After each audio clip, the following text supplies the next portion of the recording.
Hello student, today we are going to read a poem The School Boy and it is composed by William Blake.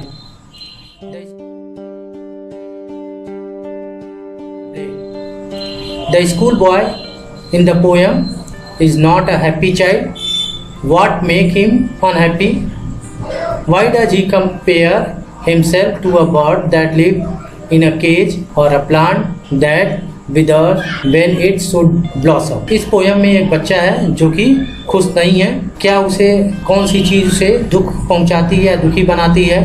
इस poem में बच्चा अपने आप को एक बर्ड से कंपैरिजन करता है, चिड़िया से कंपैरिजन करता है जो कि केज में है, पिंजरे में है।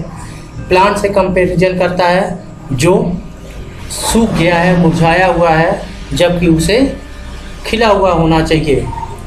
आई love to rise in a summer morn when the birds sing on every tree. Morn means morning. बच्चा कहता है कि मुझे सुबह में उठना बहुत ही अच्छा लगता है जब चिड़िया सारे पेड़ों पर चहचहाती हैं, गाती है। The distant huntsman winds his horn and the skylark sings with me. Oh, what sweet company. दूर कहीं शिकारी अपना बिगुल हॉर्न बजाता है और बच्चा कहता है स्काई लार्क जो एक तरह की चिड़िया होती है वह मेरे साथ गाती है और उसकी और मेरी जोड़ी बहुत ही अच्छी लगती है, मुझे उसकी कंपनी बहुत पसंद है। But go to school in a summer morn, oh it drives all joy away. लेकिन गर्मी की सुबह में स्कूल जाना हमारी सारी खुशियों को हमसे दूर ले जाता, हमसे छीन लेता है। Under a cruel I of one the little ones spend the day in saying and despair. और कह रहा है कि under a cruel eyes, here cruel eyes मतलब टीचर्स को कहा गया, और टीचर्स की निगरानी में छोटे छोटे बच्चे को पूरा दिन बिताना पड़ता है इन साइन एंड डिस्मे, सिसकी लेते हुए और दुखी होकर के। Then at times I drooping sit and spend many anxious hours. और इस समय मैं बैठा रहता हूँ सर लटका करके और बहुत से घंटे चिंतित होकर के चिंता में बिताता हूँ। Nor in my books can I take delight, not sit in learning bower worn through with the dreary shower. यहाँ बच्चा कहता है कि न ही मेरा मन किताबों में लगता है और न ही मैं बैठ करके टीचर्स की लेक्चर को, जो टीचर पढ़ाते हैं, जो लेक्चर देते हैं, उनमें मेरा मन लगता है।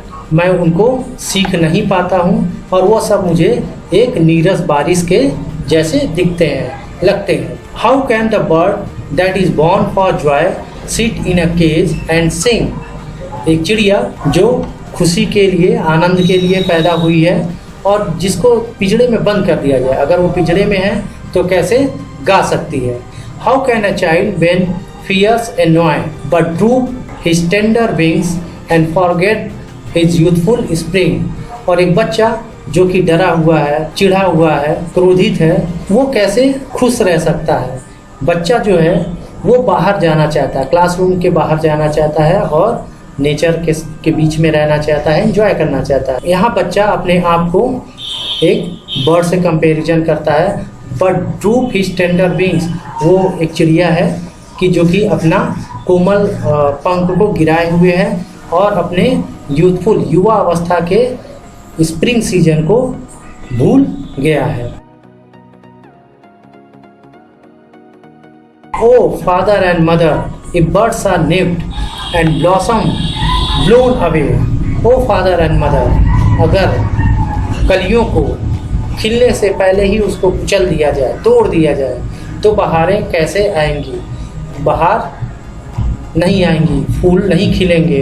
And if the tender plants are stripped of their joy in the springing day by sorrow and careless dismay. अगर एक नन्हा पौधा होता है जो कोमल पौधा है और उसकी सारी पत्तियों को नोच दिया जाए, इसी तरह बच्चा कंपैरिजन करता है प्लांट से। एक छोटा बच्चा है जो जिसकी सारी खुशियाँ छीन ली जाए, तो वो स्प्रिंग डे में कैसे खुश रह सकता है? बाई सारो, दुखी रहेगा और उसका सारा दिन जो है, सारा समय जो है दुख में बीतेगा, वो बहुत ही दुखी रहेगा। How shell the summer arise in joy और द समर फ्रूट्स अपीयर, कैसे समर का सीजन खुशियाँ लेकर के आएगा, खुशी होगी समर के सीजन में, और समर बीतने के बाद उस पे फल कैसे लगेंगे। धन्यवाद।